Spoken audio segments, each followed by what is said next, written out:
26 जनवरी आजादी से संविधान तक। एक कहानी। यह कहानी सिर्फ एक तारीख की नहीं है। यह कहानी है संघर्ष, सम्मान और संविधान की। कहानी की शुरुआत एक छोटे से गांव में 12 साल का राहुल रहता था।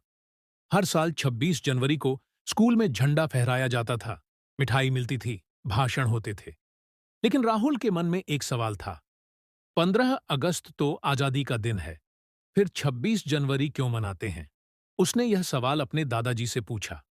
दादाजी मुस्कुराए और बोले, बेटा, आज मैं तुम्हें एक कहानी सुनाऊंगा जो हर भारतीय को जाननी चाहिए। अंग्रेजों का जमाना, दादाजी बोले। बहुत साल पहले भारत पर अंग्रेजों का शासन था। हम अपने देश में रहते थे, लेकिन फैसले लंदन में होते थे।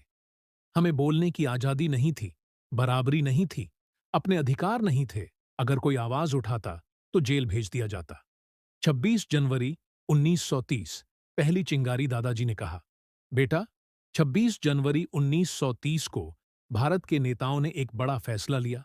उन्होंने कहा, अब हमें सिर्फ सुधार नहीं चाहिए, हमें पूर्ण स्वराज चाहिए, यानी पूरी आजादी।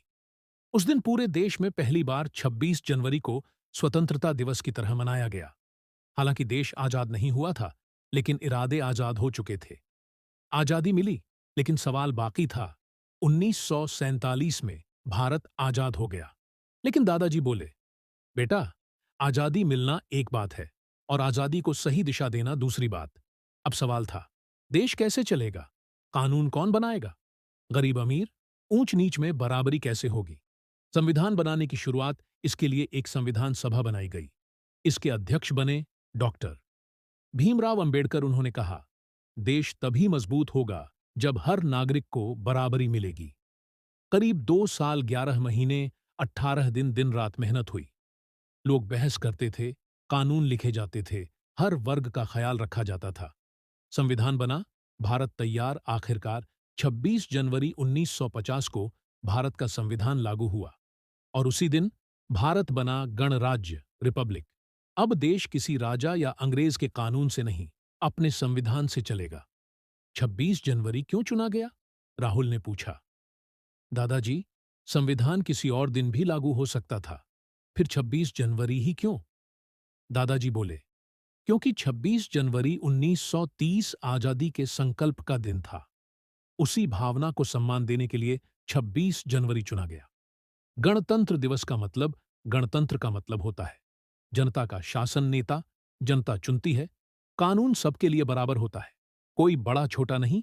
यह दिन याद दिलाता है, देश सिर्फ जमीन नहीं, संविधान से चलता है। आज हम 26 जनवरी कैसे मनाते हैं?